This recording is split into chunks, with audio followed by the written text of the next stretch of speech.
Todos. Boa noite. Boa noite. Com frio, sem frio, nós estamos aqui. E, aliás, é uma coisa que a gente precisa, vai aprendendo ao longo da vida, a ver que as coisas que às vezes são dificuldades para a gente procurar o trabalho espiritual, para a gente procurar as nossas obrigações com Deus, elas são importantes, que a gente superar as dificuldades que apresentam-se pelo caminho. Dificuldades de toda ordem, às vezes domésticas, às vezes uma dorzinha de cabeça, qualquer coisa que às vezes você fica assim, aqui em casa vai. Mas aí a gente pensa o seguinte, chefe, se eu for ao centro, eu vou voltar para casa confortado, vou voltar para casa satisfeito e feliz. E a gente vem e é assim que acontece.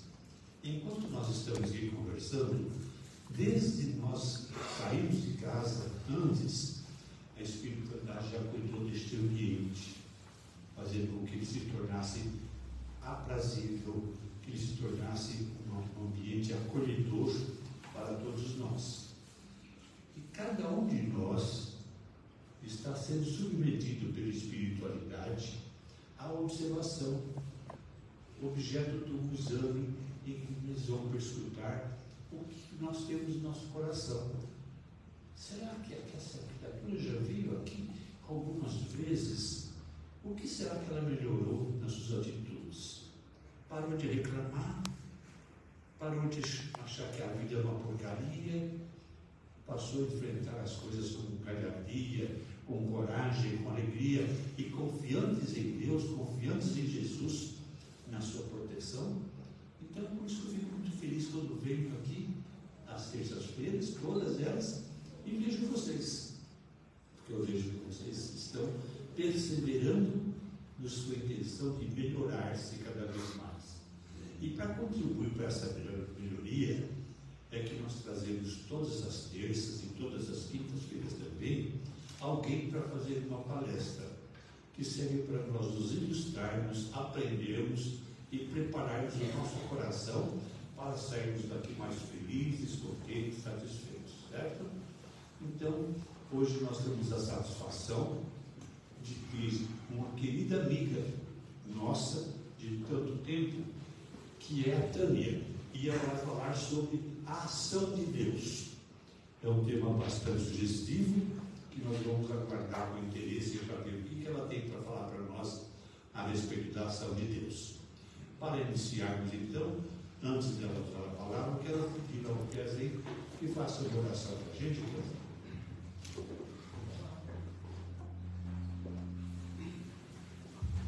Tudo bom, gente? Boa noite. Boa noite. Bom, vamos então fechar os nossos olhos, vamos elevando o nosso pensamento ao nosso Mestre Jesus, ao nosso Pai amado.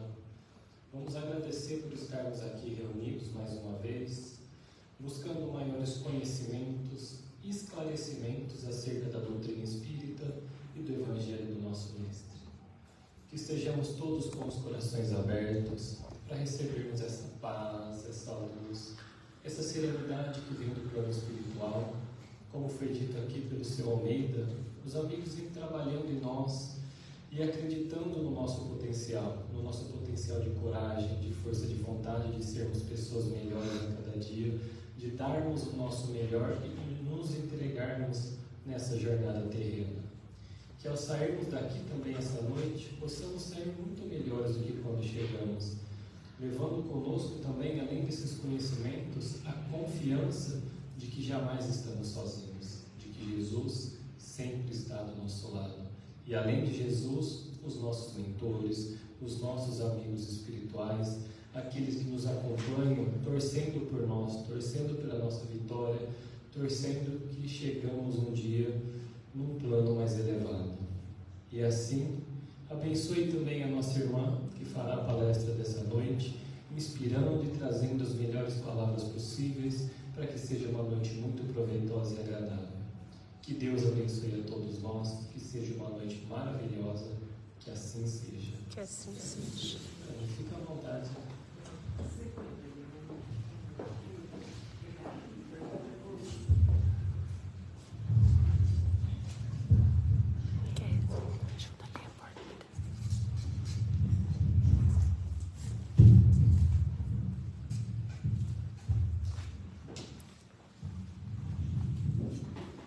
Tem que pôr por cima.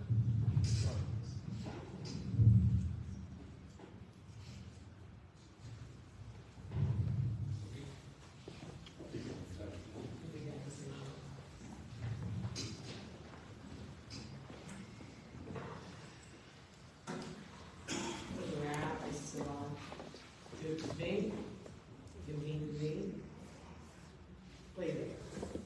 Hoje nós vamos falar sobre a ação de Deus. Quantos de nós, ao longo da vida, deparamos com situações inesperadas e ainda hoje pode nos acontecer ou vem acontecendo, né? E que nos coloca então em profundas reflexões. Temos aprendido com Haroldo Dutra, juiz de direito, palestrante espírita, que Deus está no imprevisível. Ou seja, qualquer que seja a criatura humana não poderá prever a ação de Deus. E Haroldo chega a dizer que o dia que nós, criaturas humanas, prever Deus, ele não é mais Deus. E ele ainda afirma que Deus é o último a se manifestar, mas quando se manifesta, tudo está resolvido. Ou seja, quando Deus diz basta, basta e pronto. Não é? Quantas vezes nos caminhos das nossas reencarnações, ou mesmo antes dela, nós vimos a ação de Deus em nossa direção. Ou seja, quantas vezes espíritos desencarnados pedem em oração para um ente querido que está passando por uma prova muito dura aqui no mundo, e o Senhor da vida os atende.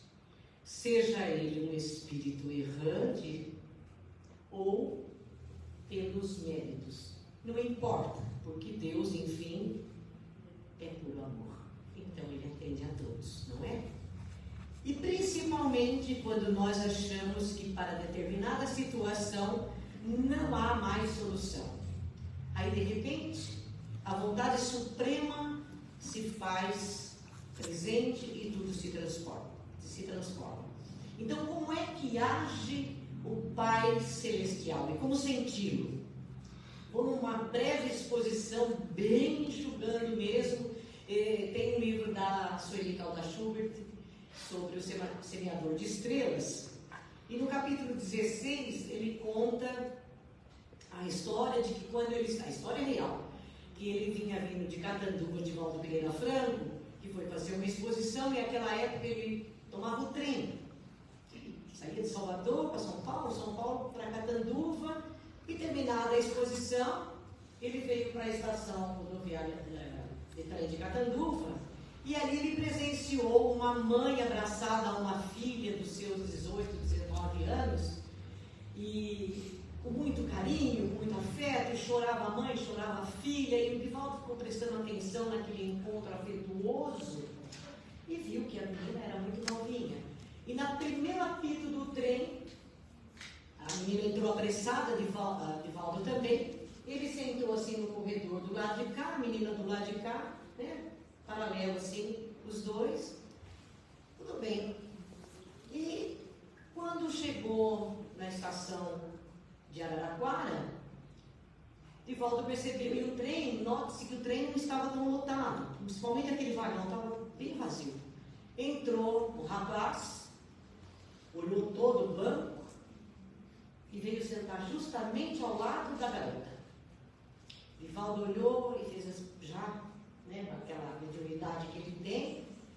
Ele falou, mas esse moço, sabe aquela pessoa, aquele homem, não importa a idade, desde que seja adolescente para ser maduro, aquele homem que olha a mulher assim e tira a roupa dela só no olhar. Divaldo falou que era realmente esse tipo. E o que ele fez? Ele sentou bem do lado da garota. Divaldo se distraiu um pouquinho, de repente Divaldo olhou de novo, ele já tinha passado a mão por trás do banco que a garota estava sentada e foi se aproximando mais dela. Divaldo falou, mas olha só, né? O que será? E Divaldo percebeu que era um tipo de pessoa, de ser humano, que ali ele estava para chavecar, vamos dizer assim, a garota, e ele falou, mas até onde vai isso, né? E de repente ele já percebeu que ele já começou a conversar com a garota, ele fala. Quando o trem parou numa próxima estaçãozinha, ele desceu, o moço, comprou umas frutas, voltou, trouxe para a menina, ofereceu para ela, a menina entusiasmada, se pôs a comer, e Divaldo falou, o que vai virar isso? E o que ele fez? Ele entrou em prece, em oração, pedindo ao Senhor da vida que protegesse a menina, que Jesus a amparasse. E na oração ele viu entrar um espírito feminino, uma espanhola, um charme espanhol, olhou para o Divaldo, deu um sorriso e foi na menina e começou a dar passe na menina. E Divaldo falou, mas meu Deus, eu estou pedindo para ela ajudar, mas em vez dela dar passe para o moço se afastar da garota, ela está dando passe na menina, não estou entendendo. Mas a entidade olhou para o Divaldo, deu um sorrisinho, continuou com o passe e se retirou. Desapareceu. Divaldo falou, meu Deus, mas o que eu fiz de errado? Como é que foi que eu pedi que isso está acontecendo? Mas demorou o quê? 10 minutos. A menina começou a passar mal e vomitou todinho no rapaz, da cabeça aos pés. Ele deu um grito miserável, olha o que você fez em mim. E saiu para se limpar. A menina toda envergonhada olhou para Divaldo e falou, nunca me aconteceu isso. Divaldo tirou um lenço, gentilmente, já sentou do lado dela, que é para bloquear o rapaz não vir de novo, e falou para ela, você está doente, meu amor? Ela fez, não, senhor, não estou doente, nunca aconteceu isso comigo, não sei o que houve. Nossa, e justo perto do moço, tão gentil comigo, me ofereceu frutas. Eu, Divaldo, pensava, mas meu Deus, eu pedi paz para ir lá, deu na moça, eu não estou entendendo, né? E como que ficou chato. Aí Divaldo perguntou assim para ela, você conhece o moço? Ela, não conheço, senhor. Não, nunca viu? Não, nunca vi. Então, você vai indo para onde? Ela fez, eu vou indo para São Paulo, porque eu vou ser babá de idosos, né? Acho que era mais ou menos isso. Falhou agora, mas é isso. A história é, minha filha? É. Tudo bem que eu trouxe nossa alguém. Eu não penso que sou bondoso. Ele fez assim, mas então, o rapaz estava me oferecendo um serviço lá em São Paulo, que ele tem uma tia que recolhe várias moças e dá um emprego que eu ia até ganhar mais. Divaldo falou, o que eu faço agora? Divaldo falou, então, por favor, esse moço, meu amor, ele recruta mulheres, moças, e essa tia, na verdade, é uma casa de prostituição. Vá ser dama de companhia. Então, olha só como Deus nos protege. Desencarnados e encarnados. Essa é a ação de Deus. No livro dos Espíritos, Espíritos encontramos a pergunta 244, onde Kardec perguntou: os Espíritos veem a Deus? Só os Espíritos superiores o veem e compreendem. Os inferiores sentem e adivinham. Bem, como não somos Espíritos superiores, nós não conseguimos ver a Deus, pois nos falta um sentido. Como ver a inteligência suprema, que é imaterial, intangível e sem forma humanizada? E os espíritos superiores conseguiram dizer: nós o sentimos e adivinhamos. Os nobres espíritos, e olha só, eles superiores o veem. Nós, que não temos, né, essa capacidade, porque nós somos todos bonzinhos, todos imperfeitos, obviamente não conseguimos. O nobre espírito da nossa querida irmã Sheila, um dia disse em uma reunião mediúnica: querem sentir a presença de Deus? Experimentem se molhar um pouquinho no dia de chuva. Por sua vez, Joana de Ângeles diz que as flores representam a assinatura de Deus. Ou seja, Deus está em tudo. No aroma das flores, nos raios solares, na chuva, em tudo há a manifestação de Deus. E podemos encontrar a manifestação de Deus nas pequenas coisas. Grande lição, né? Então, tudo que nós olhamos, nós vemos a presença de Deus. Me recordo de um caso acontecido na vida do mínimo venerando apóstolo de Jesus na medicina, o nosso querido, amado Bezerra de Menezes, quando ele cursava medicina no Rio de Janeiro, pagava um quarto de pensão. Aconteceu que um dia não havia mais dinheiro, nem para pagar o aluguel do quartinho e muito menos para comer. Preocupado, Bezerra, então, orou a Deus, a Mãe Santíssima, o apoio naquela hora tão difícil. Naquela mesma tarde, alguém bateu a porta do seu quarto.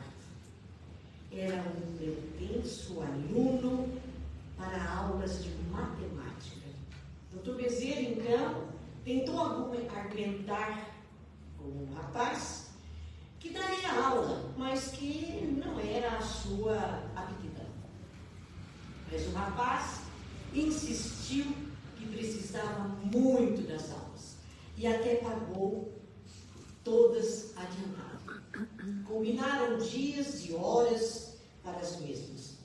O Dr. Bezerra, então, retirou alguns livros da pequena biblioteca do seu quarto humilde para se preparar. Acabou pagando o aluguel, comprou o alimento, né, para o seu sustento. Agora, o mais impressionante é que esse aluno nunca voltou para ter as aulas de matemática. Ah, o amor de Deus, não é? O amor de Deus e o seu auxílio. Lógico que o Dr. Bezerra era um espírito preposto de Jesus na Terra, né? Mas com a gente acontece isso. Vou contar um fato aqui muito rápido que aconteceu conosco ontem, eu e meu filho. Estávamos nós numa reunião do Maturira e eu tenho uma testemunha, a Gabriela, tadinha. E entramos, trabalho mediúnico. Quando nós saímos, o Claudinei, que frequenta aqui também, sou da Gabriela, amigo nosso, particular, o Ronaldo afastou um pouco o carro para que eu entrasse e o Claudinei falou: Ronaldo, o que é esse óleo aqui esparramado tudo no chão? Saiu do carro, eu não susto, né? Eu moro longe, eu moro numa chácara. Ah, numa chácara. nossa, é óleo mesmo.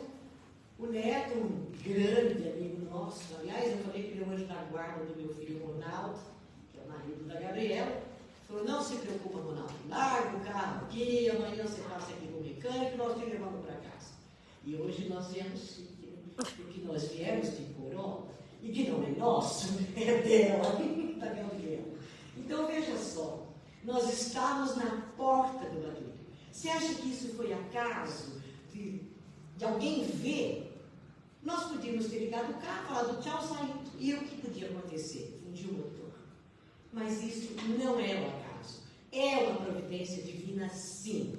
Ou quantas vezes tem pessoas que se perdem pela rua e alguém do nada aparece e fala assim, olha, está precisando de algum senhor, né? Está precisando de ajuda? Essa é a ação de Deus em nós.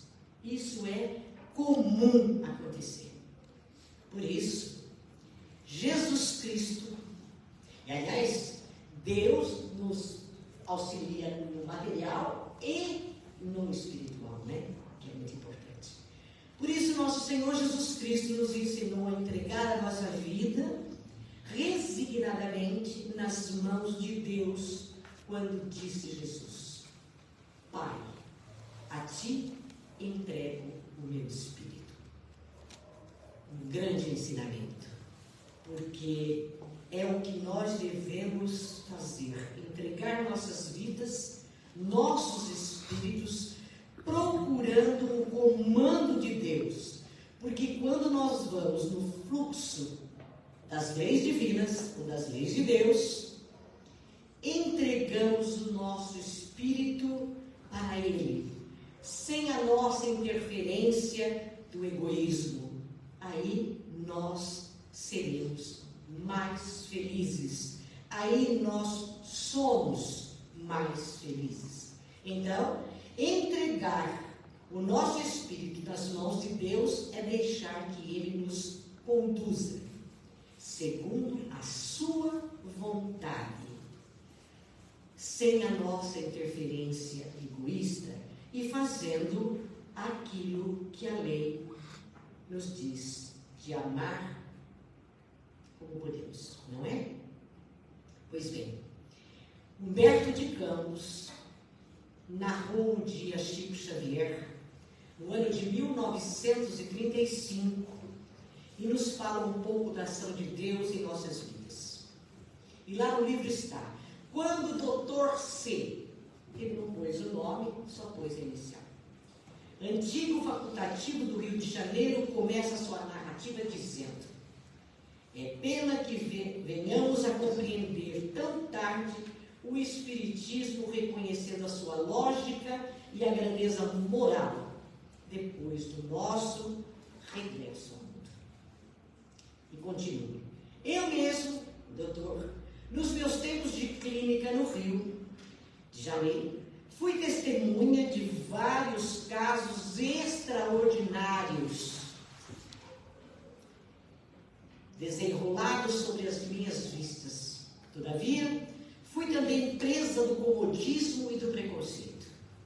E esse doutor C, como se mergulhasse os olhos no abismo das coisas que passaram, continuou pausadamente. Eu já me encontrava com residência na praia de Botafogo, quando lavrou na cidade um surto epidêmico de gripe. Aliás, com o mínimo de repercussão, comparado à epidemia após guerra. E como sempre, contava entre aqueles que recorriam a mim, atividades profissionais, diversos amigos pobres dos morros e particularmente da prainha. Foi sem surpresa nenhuma que numa noite fria e nevoenta, abri a porta para receber a visita de uma garota dos seus 10 anos, humilde, descalça, que vinha trêmula e acanhada solicitar os meus serviços. Doutor, disse ela, a mamãe está muito mal e só o Senhor pode salvá-la. Quer fazer a caridade de vir comigo? Impressionaram-me a graça infantil e o estranho fulgor dos olhos, bem como o sorriso melancólico que lhe brincava na boca miúda. Considerei tudo aquilo quando esperava a minha atenção urgente e procurei convencê-la da impossibilidade de a seguir, prometendo atendê-la no dia imediato. Todavia, a minha pequena interlocutora exclamou com os olhos rasos d'água: "Oh, doutor, não nos abandone. Ninguém, a não ser a proteção de Deus, vela por nós neste mundo. E se o Senhor não nos quiser auxiliar, a mamãe está perdida e ela não pode morrer agora. Venha, doutor. O Senhor também não teve uma mãe que foi o anjo na sua vida?" A última frase dessa menina tocou fundo o meu coração e lembrei-me dos tempos longínquos em que minha mãe embalava os sonhos da minha existência, comprando-me com o suor da sua pobreza honesta os afarrábios e o pão. É isso. Alfarrábios. Pronto, fui corrigida. Obrigada. Eu devia auxiliar aquela pequena, fosse onde fosse. A medicina era o meu sacerdócio.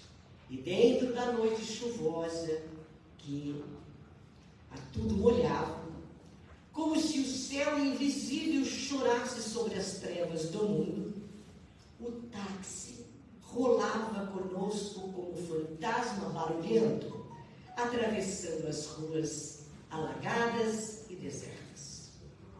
Aquela menina, triste e silenciosa,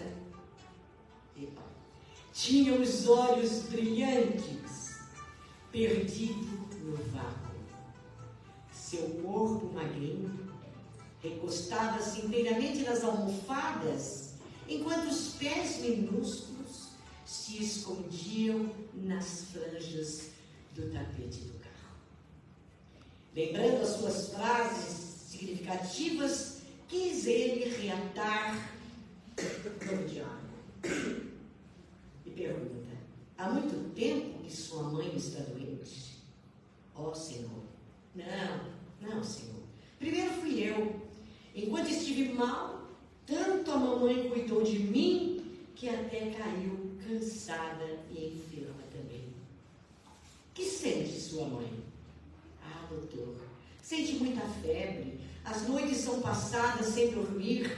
Às vezes grito para os vizinhos, mas parece que ninguém me ouve, pois estamos sempre as duas isoladas.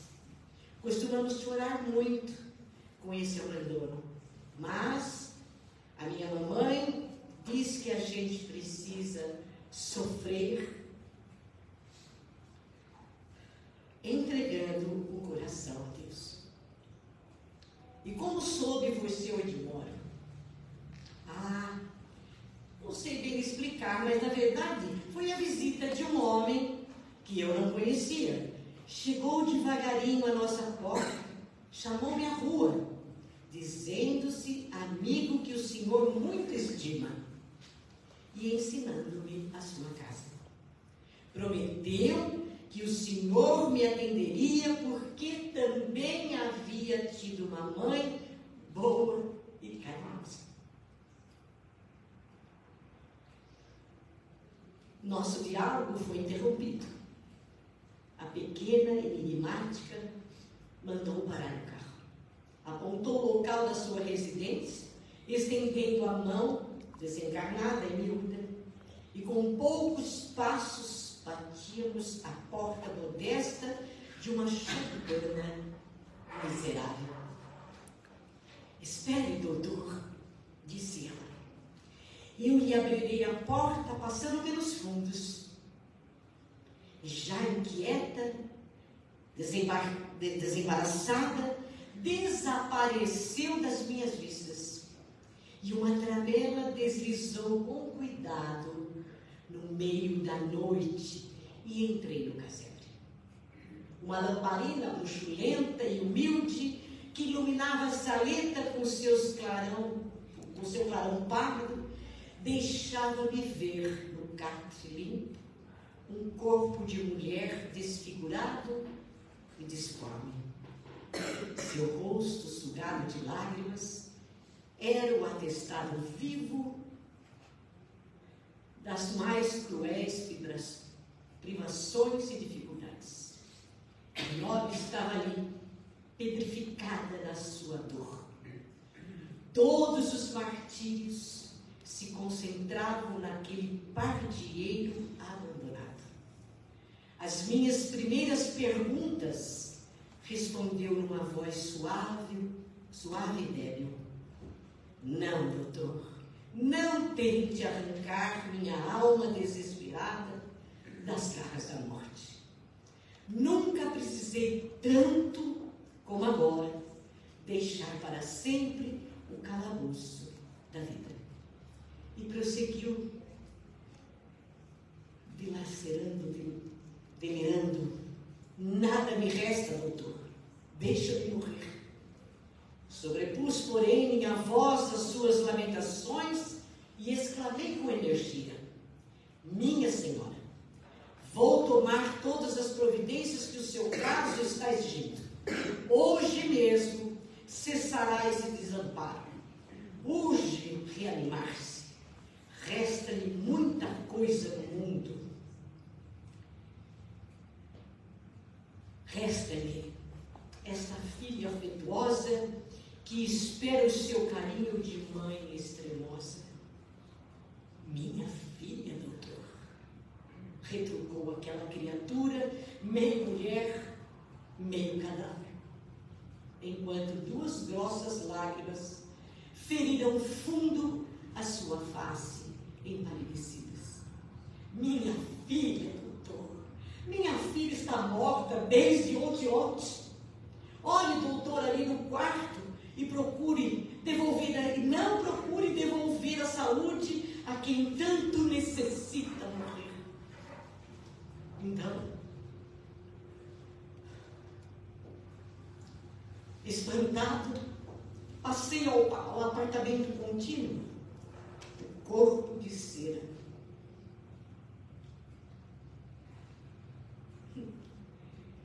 Daquela criança misteriosa que me chamara na sombra da noite, ali estava envolvido em um pano pobre e claro.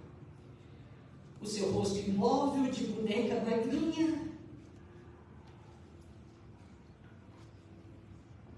era o retrato da privação e da fome. Os grandes olhos fulgurantes estavam agora fechados e na boca miúda pairava o mesmo sorriso suave das almas resignadas e tristes. Eu deslizava nas avenidas como uma sombra dos mortos e, cobrindo melancolicamente o painel das suas lembranças, o nosso amigo terminou. Decorrido tantos anos, ainda ouço a voz do fantasma pequenino e gracioso. E na luta da vida, muitas vezes me ocorreu o seu conselho suave que me ensinou a sofrer, entregando a Deus o coração. Pois bem, embora esse drama tenha acontecido há mais de um século, tendo em vista que a publicação só ocorreu em 1935, na primeira vez que eu li essa história,